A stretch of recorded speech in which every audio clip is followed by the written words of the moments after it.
मन को शांत कैसे करें? आज हम गौतम बुद्ध की कहानी से सीखेंगे कि आप अपने जीवन में हर परिस्थिति का कैसे सामना कर सकते हैं। आप अपने मन को कैसे शांत कर सकते हैं, इस गौतम बुद्ध की कहानी से जानेंगे।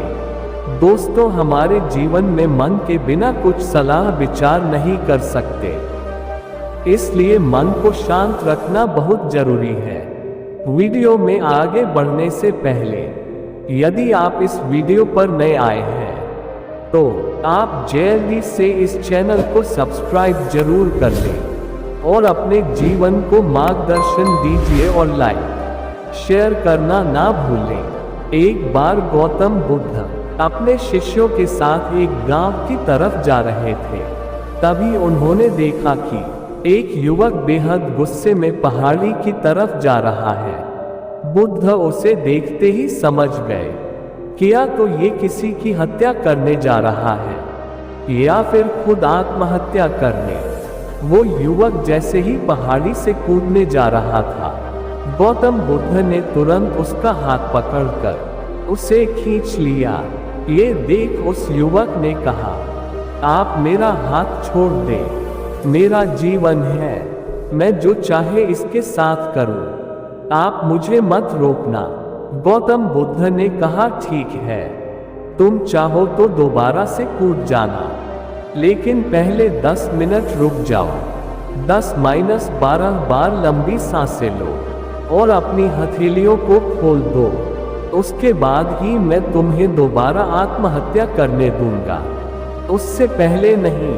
युवक बोला, आप मुझे बेकार ही इतना परेशान कर रहे हैं, मैं पहले से ही इतना परेशान हूँ, लेकिन अगर आप कहते हैं तो ठीक है, मैं 10 बार बाहर लंबी सांसें ले लेता हूँ, अपनी हथेलियाँ खोल देता हूँ, उसके बाद आप मुझे आत्महत्या करने से नहीं रोकेंगे।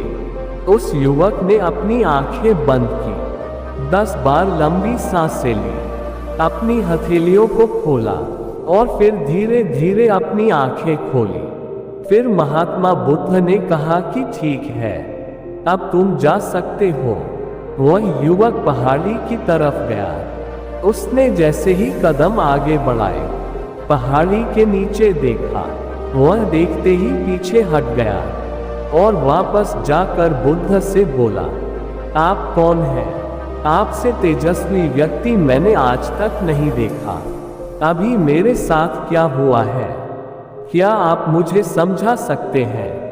कुछ वक्त पहले तो मैं इस पहाड़ी से कूद जाता, लेकिन अब एक भय उत्पन्न हो गया है। बुद्ध मुस्कुराए और बोले, जब तुम पहाड़ी से कूदने वाले थे तब तुम्हारे अंदर क्रोध था।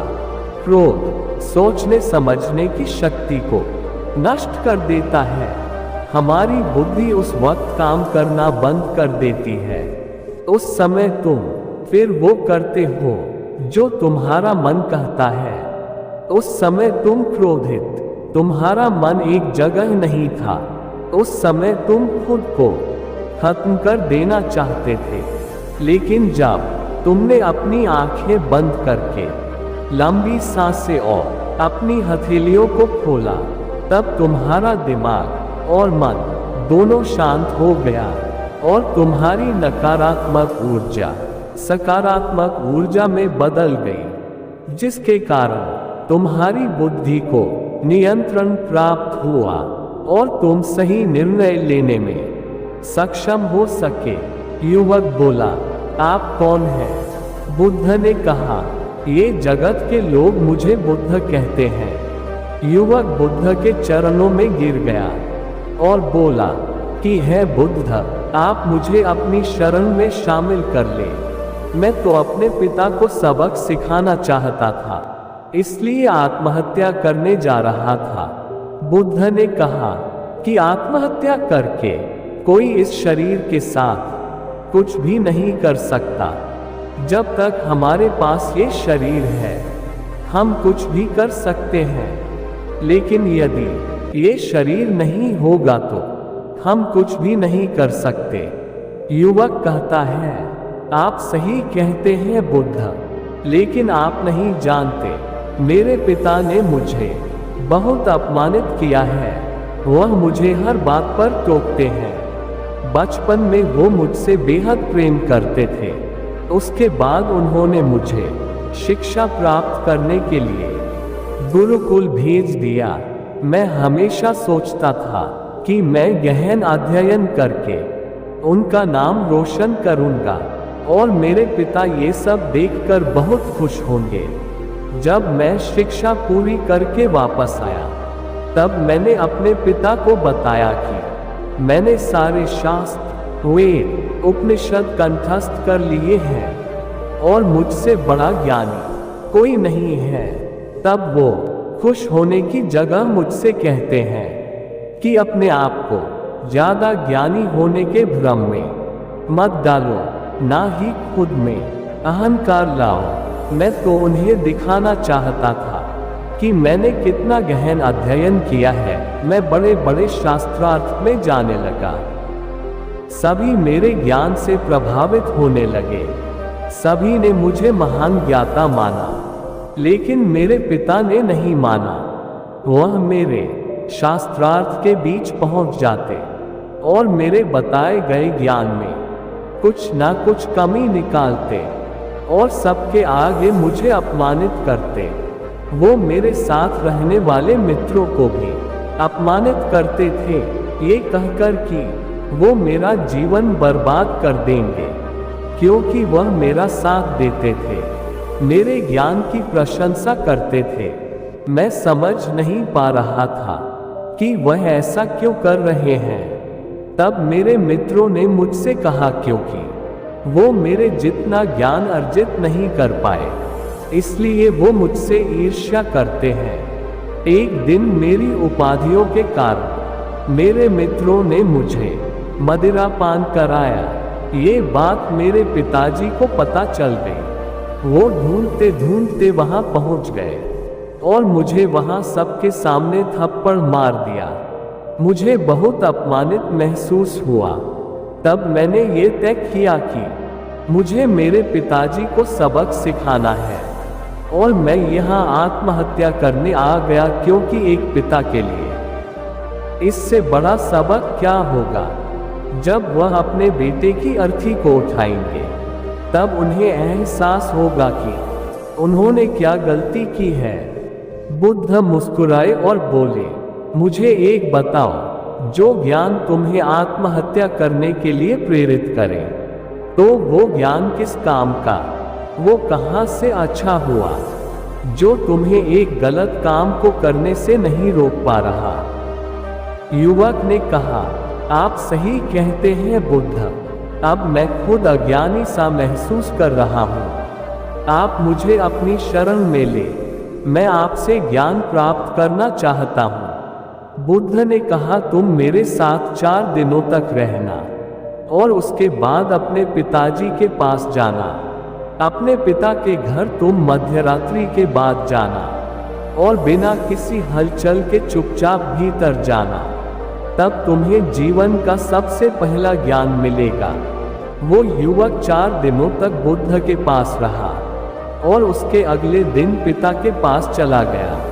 जब मध्यरात्रि वो अपने घर पहुंचा, तो उसने देखा कि उसकी माताजी बिस्तर पर बहुत बीमार पड़ी है और युवक के पिता से कहती हैं कि तुम्हारी सख्ती के कारण आज मेरा बेटा मुझसे दूर है। अगर तुम इतने सख्त नहीं होते तो आज घर छोड़कर नहीं जाता। वो युवक अपनी पिता की तरफ देखता है। वो देखता है कि जिनकी आंख में आज तक आंसू नहीं देखे थे, आज वो नम आंखों के साथ बैठे हैं। उसके पिता कहते हैं, मैं उससे दुख नहीं देना चाहता था, बस उसके अंदर अहंकार ना आए, उसे दूर करता था। जितना प्रेम तुम मुझसे करती हो, उससे ज्यादा मैं उससे करता हूँ। तभी उसके अंदर की कमियों को वहां जाकर बताता था, ताकि मुझे सुन कोई और भी उसे उसकी कमी बता सके और उससे अपने ज्ञान पर कभी घमंड ना हो। क्योंकि व्यक्ति का अहंकार उसे हमेशा ले डूबता है। लेकिन उस भीड़ में मेरे सिवा कोई नहीं होता था जो उसको उसकी गलतियों के बारे में बताए।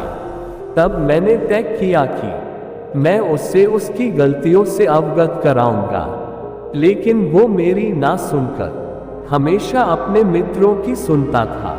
और एक दिन जब उसने मदिरापान किया तब मेरा दिल दुखा, और तब मुझे लगा कि शायद मेरी परवरिश में कोई कमी थी। मैं ही एक अच्छा पिता नहीं बन सका जो मेरे बेटे ने ऐसा किया। लेकिन तुम चिंता मत करो, मैं उसे कहीं से भी ढूंढ कर ले आऊंगा। जितना प्रेम तुम मुझसे करती हो उससे ज्यादा मैं उससे करता हूँ। युवक की माता कहती है कि मैंने उसे हर जगह ढूंढा, लेकिन वो कहीं नहीं मिला। मेरा मन कहता है कि यहाँ से कुछ दूर एक गांव में गौतम बुद्ध रुके हैं, वह जरूर वही होगा। तुम उसे वहां जाकर देखो। ये सारी बातें युवक वहीं खड़ा होकर सुन रहा था। उसकी आंखों से आंसू बह रहे थे। वो चुपचाप वहां से चला गया और गौतम बुद्ध के पास पहुंचा और बुद्ध से बोला, है बुद्ध, अगर आपने मुझे उस दिन आत्महत्या करने से नहीं रोका होता तो मुझसे कितना बड़ा पाप हो जाता। बुद्ध ने युवक से कहा, इस जीवन की सबसे बड़ी गलती आत्महत्या करना है।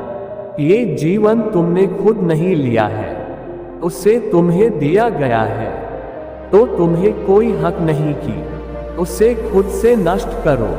मुझे मेरा सारा ज्ञान व्यर्थ ही लगता है। कल सुबह तुम्हारे पिता यहाँ वापस आएंगे। कल सुबह तुम उनके साथ जाकर उनके ऋण को उतारना। युवक ने कहा, हे महात्मा बुद्ध, मुझे मेरा सारा ज्ञान व्यर्थ ही लगता है। आप सत्यता को उजागर करते हैं। मैं आपके साथ रहकर आपसे ज्ञान प्राप्त करना चाहता हूँ।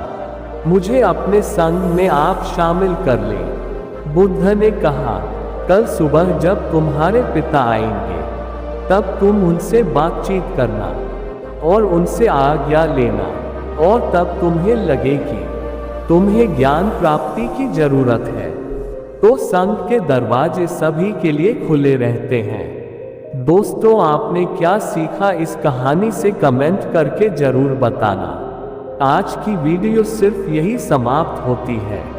आशा करते हैं आपने आज की वीडियो से बहुत कुछ सीखा होगा।